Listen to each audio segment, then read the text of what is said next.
ॐ अज्ञानतिमिरान्धस्य ज्ञानाञ्जनशलाकया चक्षुरुन्मिलितं येन तस्मै श्रीगुरवे नमः। श्रीचैतन्यमनोभीष्टं स्थापितं येन भूतले स्वयं रूप कदा मह्यं ददाति स्वपदान्तिकं। वन्देऽहं श्रीगुरो श्रीयुतपदकमलं श्रीगुरून् वैष्णवांश्च श्रीरूपं साग्रजातं सहगणरघुनाथान्वितं तं सजीवं साद्वैतं सावधूतं परिजनसहितं कृष्णचैतन्यदेवं श्रीराधाकृष्णपादान् सहगणललिता श्रीविशाखान्वितांश्च। हे कृष्ण करुणा सिन्धु दीनबन्धु जगत्पते गोपेश गोपिकान्त राधाकान्त नमोस्तुते। तप्त कांचन गौरांगी राधे वृंदावनेश्वरी वृषभानुसुते देवी प्रणमामि हरिप्रिये।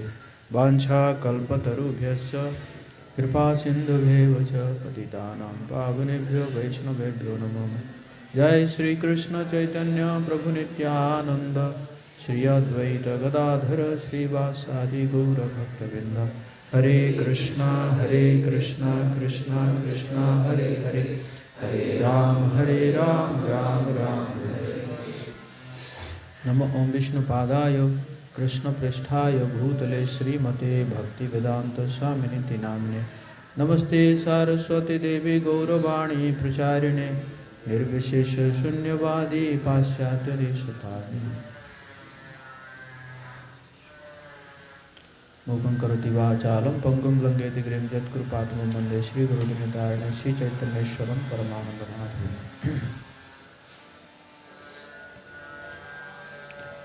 हरे कृष्णा। जैसे वो ऊपर जाके बोलो कि थोड़ा सा दूर करेंगे, ये जो आवाज़ आ रहा है ना, बोलो यहाँ से बहुत आवाज़ आ रही है। तो आप सबका बहुत बहुत स्वागत है आज के इस रविवारीय कार्यक्रम में।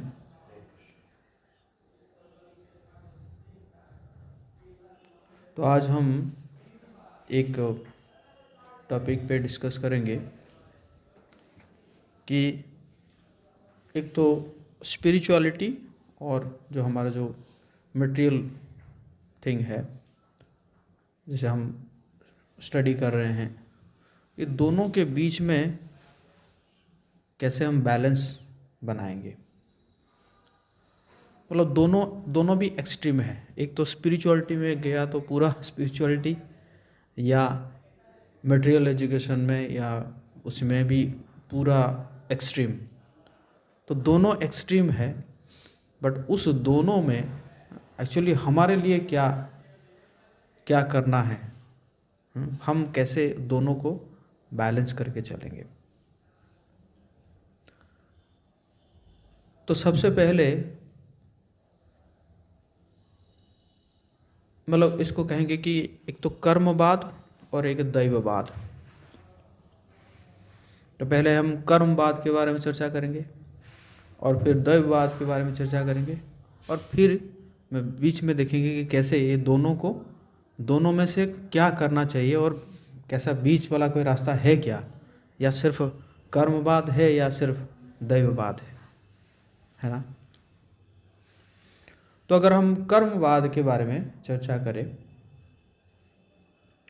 तो भगवद गीता के कुछ श्लोक ऐसा है, जैसे एक श्लोक है 3 अध्याय का 8 नंबर श्लोक।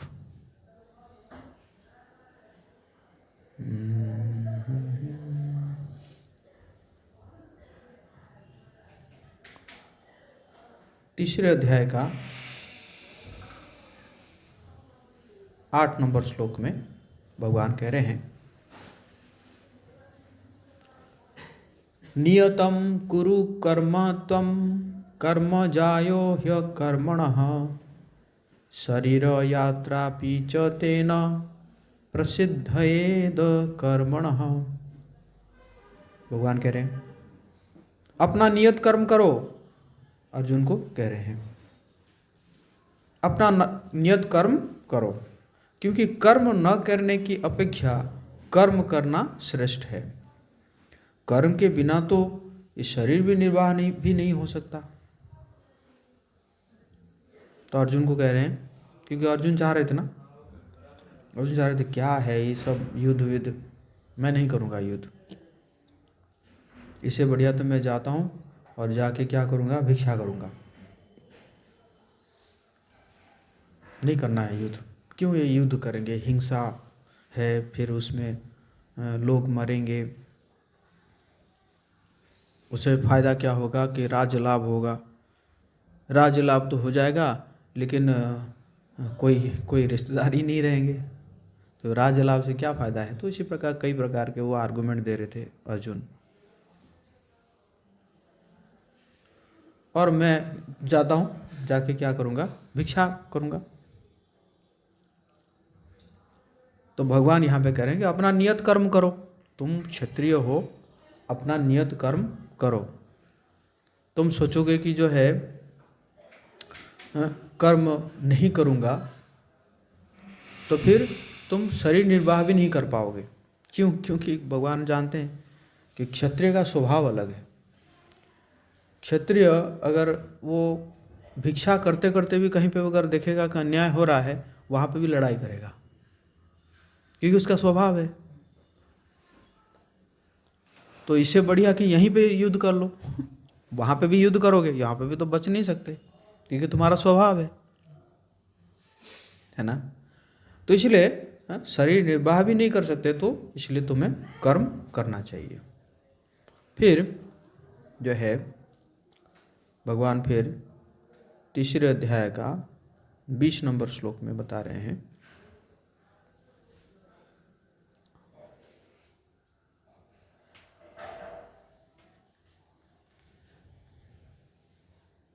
Just a second.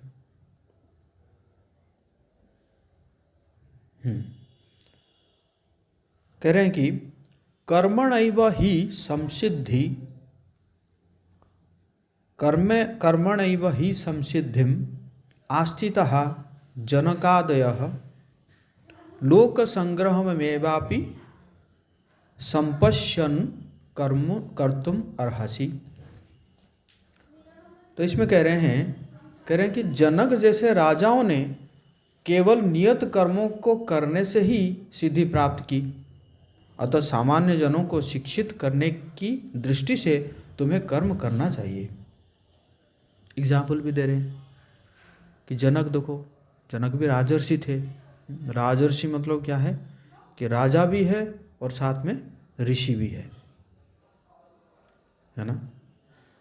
आजकल के जैसे राजा नहीं, लुटेरा आजकल के राजा क्या है, लुटेरा है कि नहीं। इलेक्शन में ही कई लोगों को टपका देते हैं है कि नहीं। तो इस प्रकार नहीं, वो राजर्षि थे, राजा भी थे और ऋषि भी थे। तो भगवान कह रहे हैं वो भी जो है अपने नियत कर्म को करने से ही सिद्धि प्राप्त की, अतः एटलीस्ट जो है तुम्हें दूसरों को एक आचरण प्रस्तुत करने के लिए तुम्हें भी क्या करना चाहिए, कर्म करना चाहिए। फिर जो है भगवान चौथे अध्याय के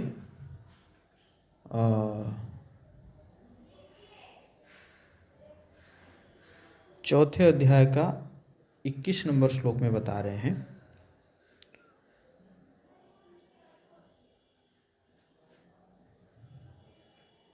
कि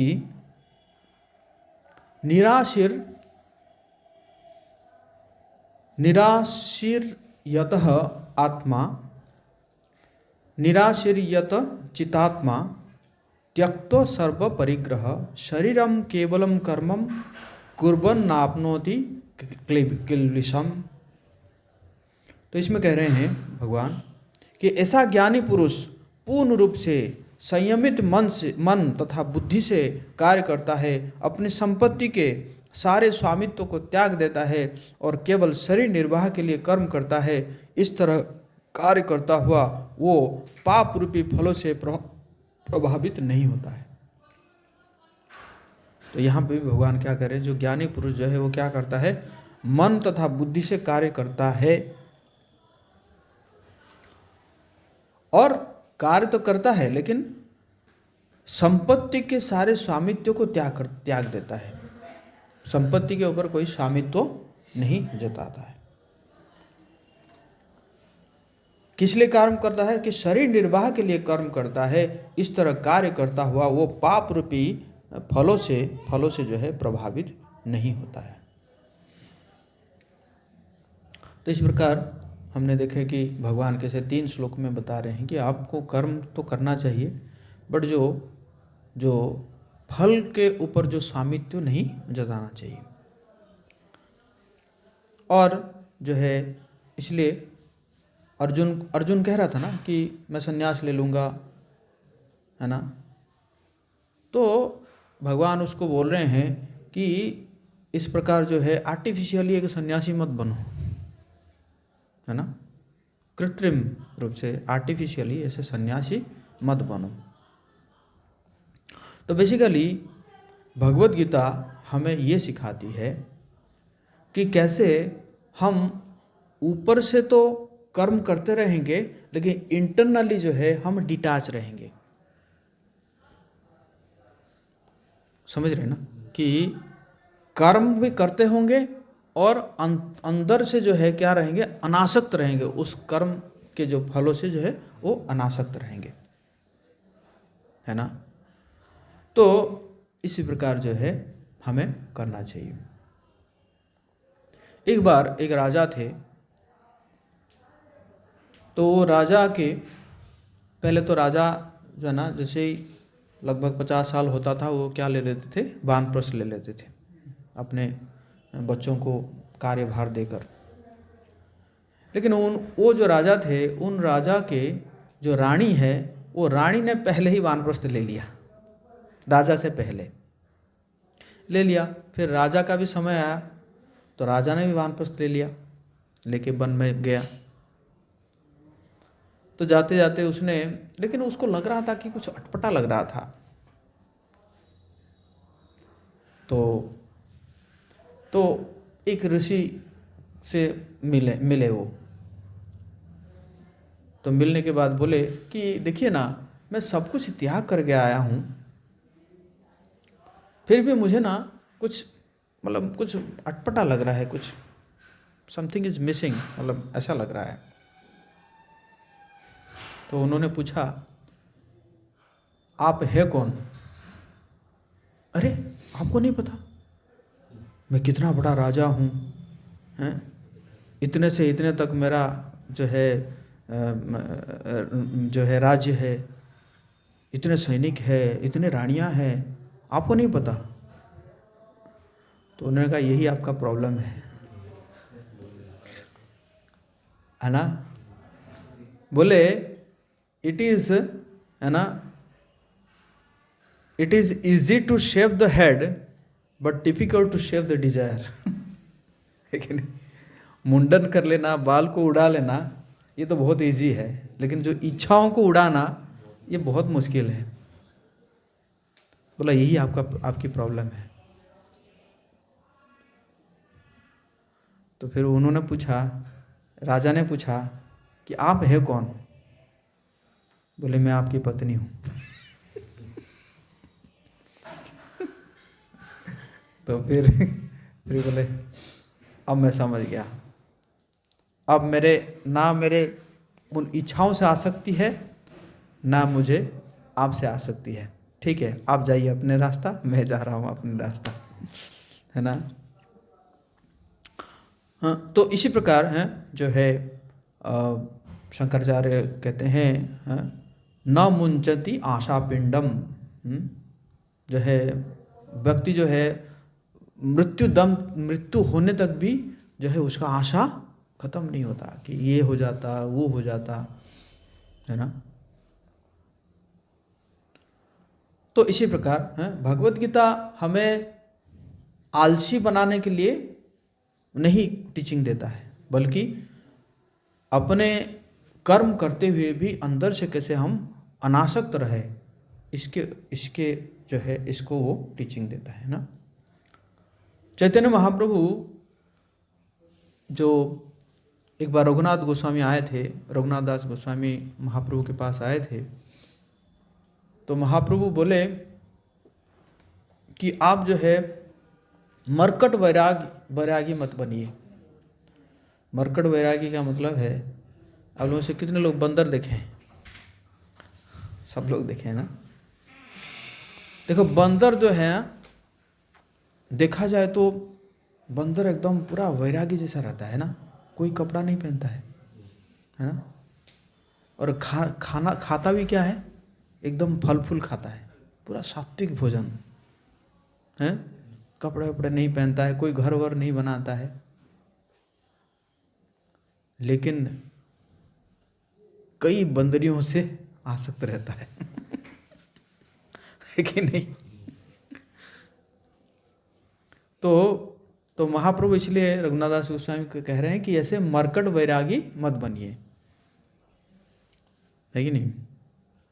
मतलब ऊपर से जो है दिखावा कि ये है वो है ना, बट मतलब ऐसा लगेगा कि साधु या वैरागी, लेकिन क्या हो रहा है, भोग कर रहा है ना, है कि नहीं? तो इस प्रकार मत बनिए, है ना। तो इस प्रकार भगवद गीता हमें शिक्षा देती है कि कैसे हम जो है एक, है ना, एक्टिव पर्सन बने। मतलब हमें कोई लेजी पर्सन नहीं बनना है, बल्कि एक्टिव पर्सन बनना है। तो ये एक एक्सट्रीम हो गया, क्या है, कर्मवाद, जो है कर्म करना है। ओके। दूसरा एक्सट्रीम हम चर्चा करेंगे, दैट इज दैववाद। तो दैववाद में हम अगर देखेंगे तो चाणक्य पंडित बहुत सुंदर एक श्लोक बोलते हैं, ना चिंता मम जीवने यदि हरि विश्वम्भरो गीयते नो चेदार्भ कल्याणाय जनानिष्टनं कथम निर्ममे इत्वालोच्य मुहुर्मुहुर्यदुपदते लक्ष्मीपते केवलं त्वत्पदाम्बुलसेवनेन सततं कालो मया नियते। तो चाणक्य पंडित कह रहे हैं कि why should I be concerned for my maintenance while absorbed in praising the glories of Lord Vishwambhar, Vishnu, the supporter of all? Without the grace of Lord Hari, how could milk flow from mother's breast for a child's nourishment? Repeatedly thinking only in this way, O Lord of Yadus, O husband of Lakshmi, all my time is spent in serving your lotus feet. तो समझ में आया? कह रहे हैं कि मैं क्यों अपने मेंटेनेंस के लिए इतना सोचूंगा, जबकि मैं विश्वम्भर अर्थात भगवान विष्णु के चिंतन में लगा हुआ हूं। जब भगवान के विष्णु के चिंतन में लगा हुआ हूं, जो कि सभी को सपोर्ट करने वाले हैं, उस समय मैं अपना मेंटेनेंस को क्यों सोचूंगा? अरे उनकी कृपा के बिना क्या ऐसा हो सकता है कि बच्चा जन्म होते ही माँ के स्तन में दूध आ जाता है? उससे पहले नहीं आता है, जन्म होते ही माँ के स्तन में दूध आ जाता है। तो कैसे आ रहा है? तो उनकी कृपा से ही आ रहा है ना, है ना। तो इसी प्रकार मैं सोचते हुए, हे यदु के नाथ, हे लक्ष्मीपति, मेरा तो समय बस इसी में व्यस्त है कि मैं आपके चरण कमलों को ध्यान करता रहूं। तो ये भी एक एक्सट्रीम है कि चाणक्य पंडित के हिसाब से हमें अपने मेंटेनेंस की कोई सोच नहीं करना चाहिए। अच्छा, दूसरा श्लोक है श्रीमद् भागवतम में,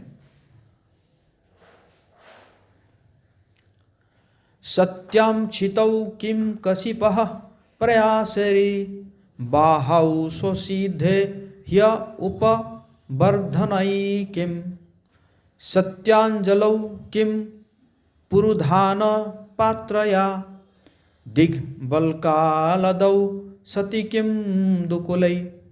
यह है श्रीमद् भागवतम के दूसरे स्कंद का दूसरा अध्याय का 4 नंबर श्लोक।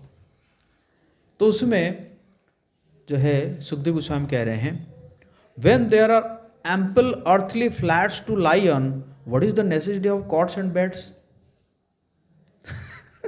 क्या करें, इतना सब एकदम जमीन पड़ा हुआ है तो उसमें जो है ये क्या जरूरत है सैया बनाने का।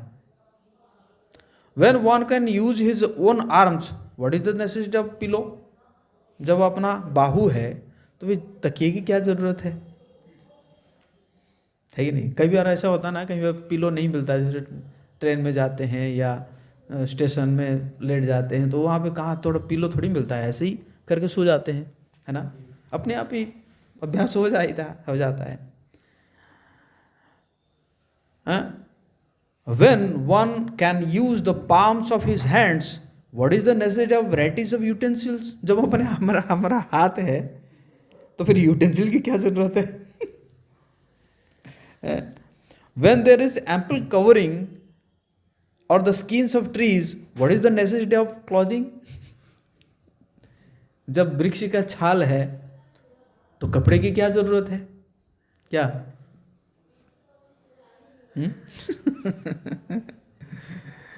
हिमांशु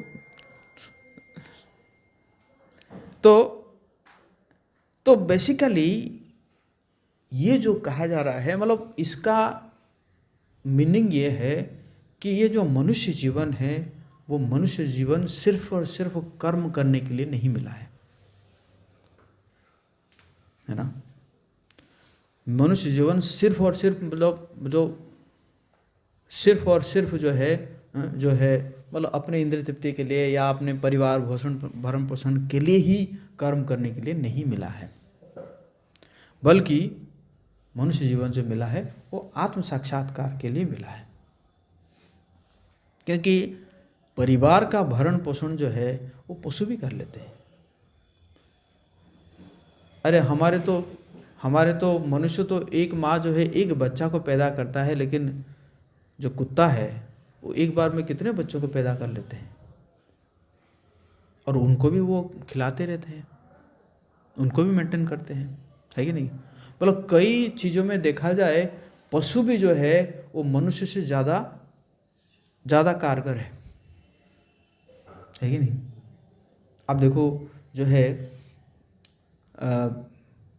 स्पाइडर है, स्पाइडर जो नेट बनाता है वो कितना बढ़िया टेक्नोलॉजी है ना।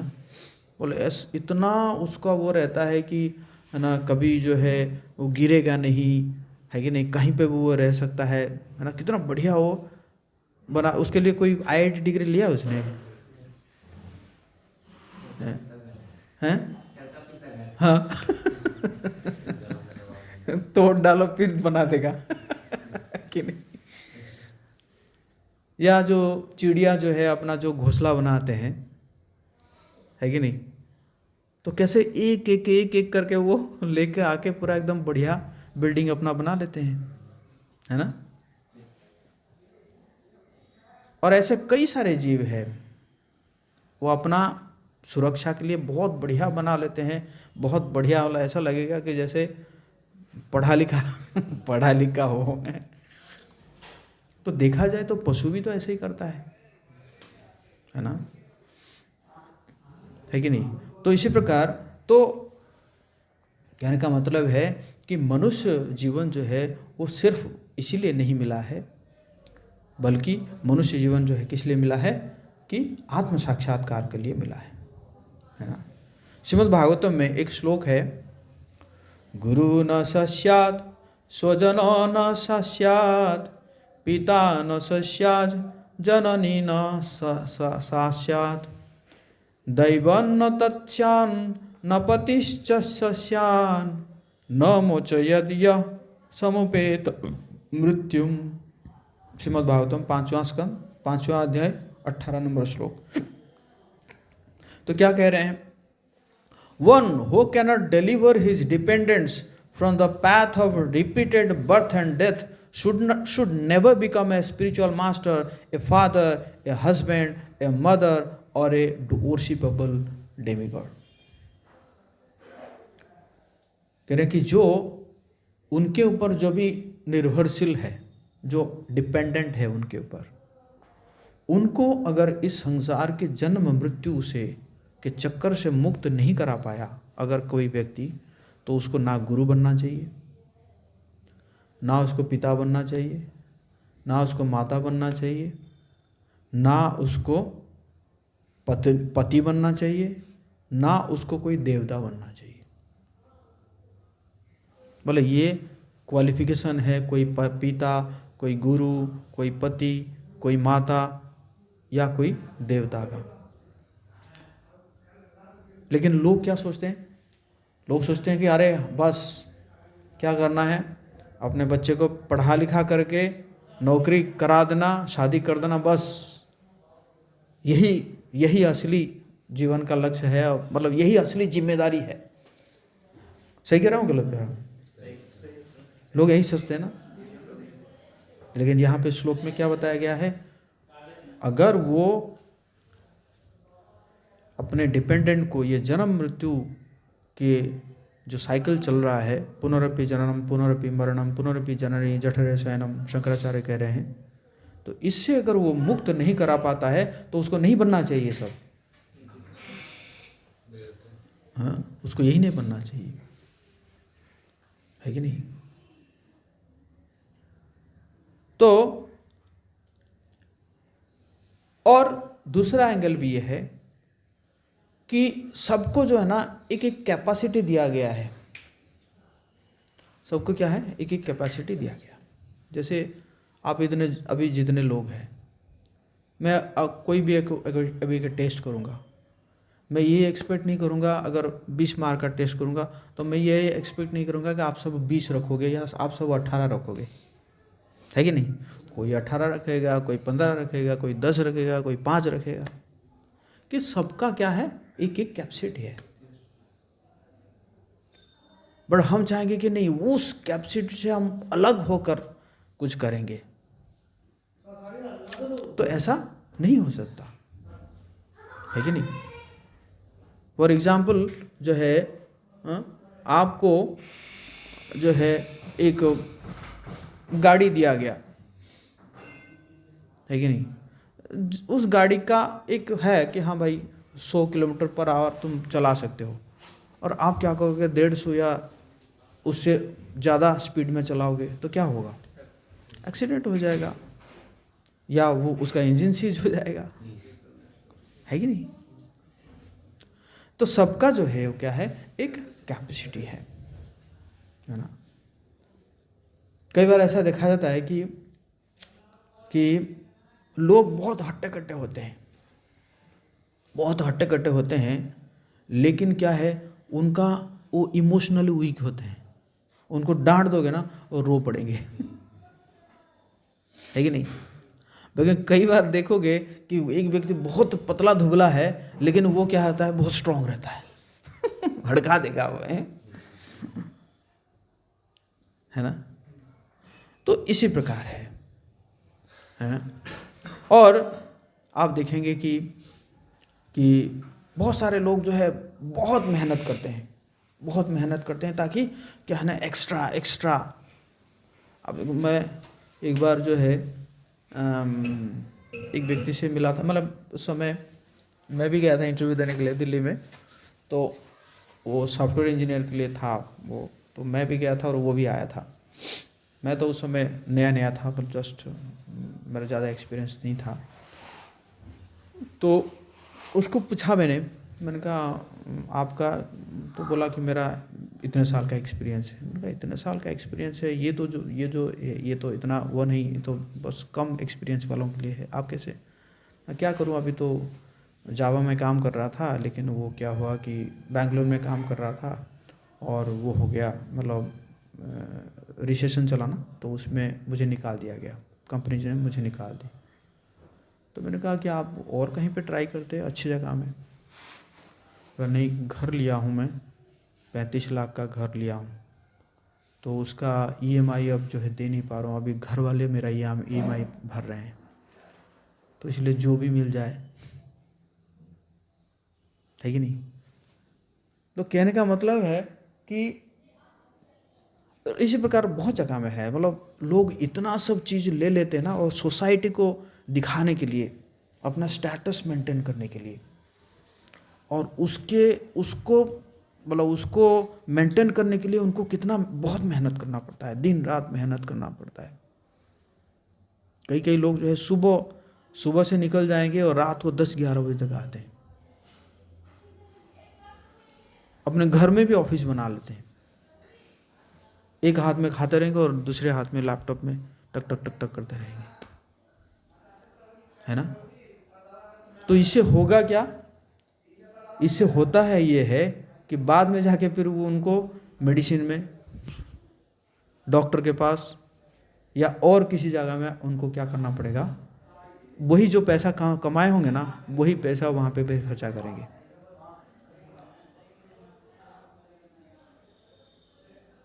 सही कह रहा हूँ, गलत कह रहा हूँ? नाइट ड्यूटी करते हैं, है ना? और बाद में फिर डॉक्टर को पैसा देते हैं, है ना? पहले, है ना, इनकम करो और फिर बाद में उसी चीज़ को स्पेंड करो, है ना? तो ये जो है ये तो कहने का मतलब है सबका एक एक कैपेसिटी और सबका एक एक डेस्टिनी है, उसी हिसाब से हमें जो है प्रयास करना चाहिए। तो हमारे जो शास्त्र है, वो शास्त्र क्या सपोर्ट करता है? शास्त्र क्या कर्मवाद को सपोर्ट करता है या दैववाद को सपोर्ट करता है? हमने देखा कर्मवाद भी हमने बोले, वो भी शास्त्र में है, और दैववाद वो भी शास्त्र में है। नहीं, शास्त्र जो है ना कर्मवाद को सपोर्ट करता है ना दैववाद को सपोर्ट करता है ना? शास्त्र ये कहता है कि तुम कर्म करो, लेकिन जो रिजल्ट है, उस रिजल्ट के लिए आप भगवान को दे दो। वो रिजल्ट, जो भी रिजल्ट है वो देंगे, है ना? इसको कहते हैं do your best, leave the rest to God. क्योंकि आप जो है अगर नहीं करेंगे तो आपको कैसे पता चलेगा कि आपका डेस्टिनी क्या है ना? फॉर एग्जाम्पल, आपके सामने जो है प्लेट रखा गया है, मतलब, है ना, रखा गया है, खाने का चीज़ रखा हुआ है, तो आप कहेंगे कि ठीक है, मेरे भाग्य में है तो मिल ही जाएगा ना, मैं हाथ क्यों चलाऊं? है कि नहीं? मैं हाथ क्यों चलाऊं? तो है, थाली में है, अपने आप ही मिल जाएगा। ऐसा होता है क्या? नहीं होता ना। तो आपको हाथ लेना पड़ेगा ना, आप मुंह तक तो लेना पड़ेगा ना, तभी तो आप कहेंगे कि हाँ, ये मेरे भाग्य में था, है कि नहीं? So let me give my honest effort. जो मेरा जो ऑनेस्ट, जो जितना मैं कर सकता हूं उतना मुझे देना चाहिए, है ना? ओवर ड्यूटी नहीं करना है ना? ओवर ड्यूटी मतलब जो है ओवर ड्यूटी है, जैसे मैंने बताया कि जैसे आपको एक नया गाड़ी दिया गया और एक्सप्रेस वे है, आप कहोगे नहीं, मैं तो 40 के स्पीड में चलाऊंगा, है ना? तो ये एक एक्सट्रीम है। और दूसरा कहे नहीं, गाड़ी मिला है, मैं तो 150 की स्पीड में चलाऊंगा। है कि नहीं? नहीं, आपको गाड़ी मिला है तो हाँ ठीक है, जो नॉर्मल स्पीड है, जो 60, 70, 80 स्पीड में चलाइए, है ना? मेरे पास एक एर्टिगा गाड़ी है, और मैं तो एर्टिगा गाड़ी में जाता हूँ, इधर उधर जाता हूँ। और हम एक बार गए थे, उड़ीसा गए थे कहीं पे, जो है कहीं जाना था, तो हमने एक गाड़ी हायर किया, वो भी एर्टिगा था। समझ के ना? तो मैं बैठा हूँ तो मेरा तो जो स्पीड है वो स्पीड में गाड़ी चलती है, लेकिन वो जो ड्राइवर था वो 40 के ऊपर से चला ही नहीं रहा था। बोला मेरा तो इतना है कि मैं 40 से ही चलाता हूँ। बोला इतना बोर लग रहा था हम लोगों को, है कि नहीं? तो हाँ ठीक है कि भाई एम्बेसडर में बैठे हैं या कोई पुरानी गाड़ी में बैठे हैं तो ठीक है, इट्स ओके। बट गाड़ी अगर मतलब मीडियम साइज गाड़ी है तो जितना स्पीड में चलाना चाहिए ना। और पूरा खाली रास्ता था, कोई कोई शहर वगैरह नहीं था, है ना। तो है ना, दोनों एंगल में बेसिकली हमें क्या करना चाहिए, है ना, एक ऑप्टिमम प्लेटफॉर्म में चलना है।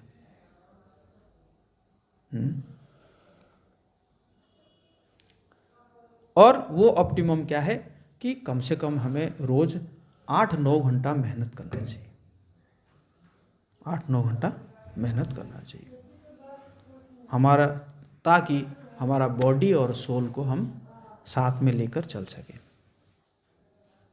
उससे अगर ज़्यादा करते हैं तो भी एक एक्सट्रीम हो जाएगा कर्मवाद, कम करते हैं तो फिर वो हो जाएगा दैववाद, है कि नहीं।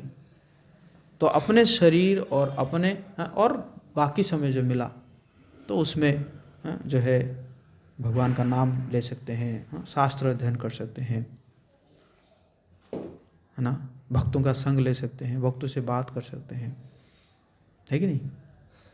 तो ये क्या करना चाहिए, एक ऑप्टिमम प्लेटफॉर्म में हमें चलना चाहिए। तो कोई पूछेगा कि अरे वो अगर है तो ये श्लोक क्यों बताया गया, चाणक्य पंडित ऐसे क्यों कह रहे हैं कि माँ के स्तन में अगर दूध आ जाता है तो मैं क्यों सोचूं, उसके लिए क्यों सोचूं। या सुखदेव गोस्वामी कह रहे हैं कि जब मेरा हाथ है तो मैं तकिया क्यों लूँ, या दोनों ये है तो जो है मैं यूटेंसिल क्यों लूँ। तो वो उन लोगों के लिए है जो लोग की completely dependent on the Lord, भगवान के ऊपर पूर्ण शरणागत, वो उन लोगों के लिए है, हमारे लिए नहीं है। जैसे एक हमारे एक संत थे, उनका नाम था माधवेंद्र पुरी। आप में से कितने लोग चैतन्य महाप्रभु को जानते हैं, जानते हैं ना। तो चैतन्य महाप्रभु के दादा गुरु थे, चैतन्य महाप्रभु के गुरु हुए ईश्वरपुरी और उनके गुरु हुए माधवेंद्रपुरी। और माधवेंद्रपुरी ने एक व्रत लिया था, उसको बोलते हैं अयाचक व्रति।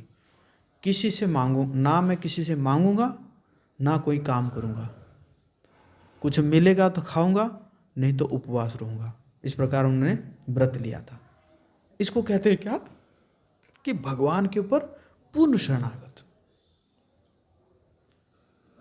तो एक दिन गोवर्धन में बैठे हुए थे और उस दिन कोई कुछ दिया ही नहीं, शाम हो गया कोई कुछ नहीं दिया।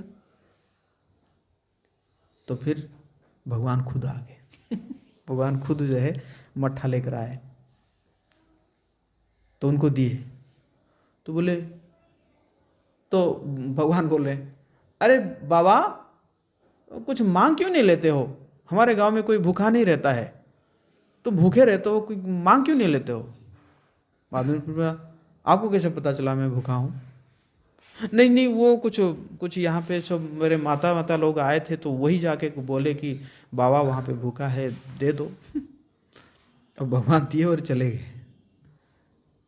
रात को फिर सपने में आए कि मैं आया था तुम्हारे पास, है ना। फिर उसके बाद फिर और कोई सेवा दी कि मुझे वहाँ से मुक्त करो, मैं एक जगह में झाड़ी में हूँ। तो फिर नेक्स्ट डे माधवेंद्रपुरी वहाँ से, है ना, सब निकाले, झाड़ी के अंदर भगवान जी को छुपाया गया था। फिर वो भगवान जो है अभी ये जयपुर में श्रीनाथ जी जो है वो पूजा हो रहे हैं। तो कहने का मतलब है कि वो सब है जो कि भगवान के ऊपर क्या है, कंप्लीटली डिपेंडेंट। जैसे एक बच्चा होता है ना, एक बच्चा जैसे पूरा कंप्लीटली डिपेंडेंट होता है किसके ऊपर, माता पिता के ऊपर। उसी प्रकार उनका भी, वो भी उसी स्टेज को प्राप्त हो जाते हैं ऐसे व्यक्ति, उनके लिए ये श्लोक है, हमारे लिए नहीं है ना। हम जो है इस श्लोक को अगर लेके हम कहेंगे कि भाई हमें भी ऐसे करेंगे तो ये क्या हो जाएगा, मिसकोट हो जाएगा, है ना।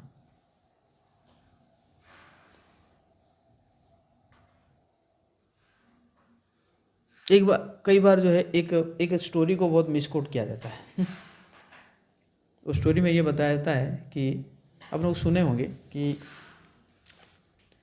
एक साधु जो है, साधु और एक बिजनेसमैन, दोनों में बात चल रही है। तो बिजनेसमैन का, अभी क्या कर रहे हो तो ना, ये अभी ना मैं ऐसे ऐसे जो है बहुत मेहनत कर रहा हूँ, खेती बाड़ी कर रहा हूँ, ये वो ना। उसके बाद क्या होगा ना, उसके बाद मैं ट्रैक्टर खरीदूंगा। अच्छा, ट्रैक्टर खरीद के क्या करोगे? तो ट्रैक्टर खरीदूंगा और ज़मीन लूँगा। अच्छा, फिर और ज़मीन लेके क्या करोगे? नहीं, मैं जो है घर बनाऊँगा। तो घर बना के क्या करोगे ना, घर बनाऊँगा तो जो है फिर मैं जो है शादी करूँगा। तो शादी करेंगे, नहीं मेरे पास बहुत सारे बच्चे होंगे। हाँ, बच्चे करेंगे, बच्चे जो है बहुत बड़े हो जाएंगे, फिर वो जो है सब काम करने लगेंगे। अच्छा, तो उसके बाद क्या होगा कि फिर जो है बच्चों को मैं सारा काम में दे दूँगा, और सारा काम में दे के मैं आराम से बैठा रहूँगा। तो साधु कहता है वही तो मैं भी कर रहा हूँ है कि नहीं? तो लेकिन इसको जो है क्या किया जाता है, मिसकोट किया जाता है कि मतलब कहने का मतलब है कुछ करने की ज़रूरत नहीं है, चुपचाप बैठे रहो।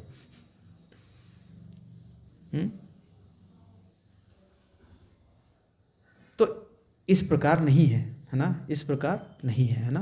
बेसिकली हमें मेहनत करना ही पड़ेगा, है ना।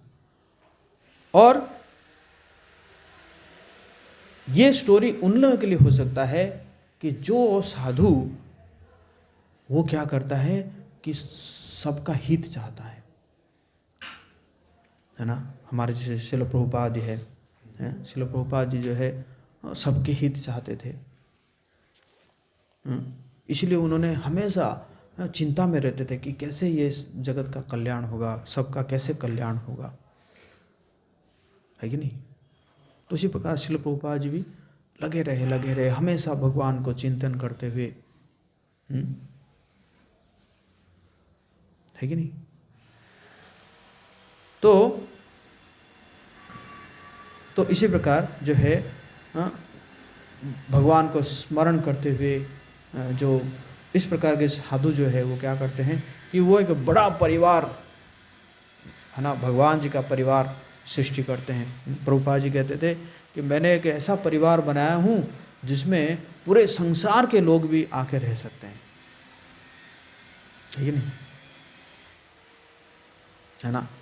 तो इस प्रकार जो है, तो हमें जो है क्या किस में चलना है, ऑप्टिमम प्लेटफॉर्म में चलना है, ना कि वो एक्सट्रीम ना कि ये एक्सट्रीम, बल्कि ऑप्टिमम प्लेटफॉर्म में चलना है कि नहीं। तो प्रैक्टिकली हम क्या कर सकते हैं, एक कहते हैं कि सिंहावलोकन। शेर जो है ना, वो जब पकड़ने जाता है हिरण या किसी उसका जो शिकार को पकड़ने जाता है, तो वो क्षण क्षण में जो है, मोमेंट में वो अपने को परखता है कि उसका क्या स्पीड है, मेरा क्या स्पीड है ना। तो मुझे और कितना स्पीड बढ़ाना होगा। तो इसको बोलते हैं क्या, सिंहावलोकन, है ना। हाँ, मतलब लायन जो है वो अपना एनालिसिस करता है। तो उसी प्रकार हमें भी क्या करना चाहिए, सिंहावलोकन करना चाहिए। अभी मेरा क्या स्थिति है ना। एग्ज़ाम कब है, कितना समय रह गया है, क्या स्पीड मेरा चल रहा है, कितना और स्पीड बढ़ाना पड़ेगा, है ना। और इसी प्रकार करना चाहिए। और जो है, जो भी भगवान की भक्ति करता है वो अपने आप ही जो है क्या हो जाता है, वह इंटेलिजेंट हो जाता है ना। और बाकी लोग जो है जो एंटरटेनमेंट में समय बिताते हैं, बट एक भक्त जो है, कृष्णा कॉन्शियस पर्सन जो है, वो जो एंटरटेनमेंट करता है दैट इज कंस्ट्रक्टिव एंटरटेनमेंट, है कि नहीं। आरती में आया, नाचा, है ना, एंटरटेनमेंट भी हो गया और उससे भक्ति भी हो गया और उसको कृपा भी मिल गई और मूड भी फ्रेश रहा है कि नहीं। This is called constructive entertainment. और लोग जो है मूड फ्रेश करने के लिए जाते हैं फिल्म देखने जाते हैं, और एक तो फिल्म देखने के बाद इतना थकावट होता है कभी मूड फ्रेश नहीं होता। क्यों?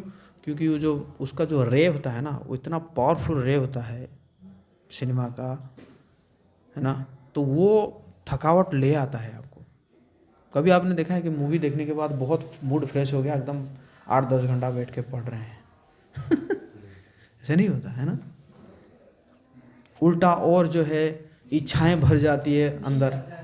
हाँ, इच्छाएं भर जाता है ना, कि अरे काश मेरे पास ऐसे हीरोइन होती, काश मेरे पास ऐसी गाड़ियाँ होता, हाँ, है ना। क्योंकि वो लस्ट के लिए बनाया गया है ना। वो लस्ट के लिए बनाया गया, तो लस्ट तो आएगा ही, है कि नहीं। उनका उनका लक्ष्य तो, उनका लक्ष्य यही है कि आपके अंदर लस्ट को बढ़ाया जाए, है कि नहीं। तो इसी प्रकार जो है और फिर फिल्म अगर फ्लॉप हो गया, फिर पछतावा, अरे पैसा बर्बाद हो गया, पैसा बर्बाद हो गया, पैसा बर्बाद, है ना। फिर हजारों लोगों को फ़ोन करके फिल्म मत देखना, तू मत देखना, है ना। रिव्यू डालेंगे, इधर उधर रिव्यू डालेंगे, बड़ा बेकार फिल्म है, ये है वो है। एक तो फिल्म देख के आए और फिर और भी सब टाइम वेस्ट। तो ये डिस्ट्रक्टिव एंटरटेनमेंट है। बट भक्त जो करते हैं वो क्या है? कंस्ट्रक्टिव एंटरटेनमेंट करते हैं, है कि नहीं। तो इसी प्रकार जो है हम लोग एक, है ना, ऑप्टिमम प्लेटफॉर्म में हमें चल सकते हैं, ना कर्मवाद ना दैववाद, है बीच वाला प्लेटफॉर्म में चल सकते हैं। और जैसे ही हम करते रहेंगे, हमें भी पता चलेगा हमारा डेस्टिनी क्या है कि नहीं। हरे कृष्णा कृष्णा कृष्णा हरे हरे, हरे राम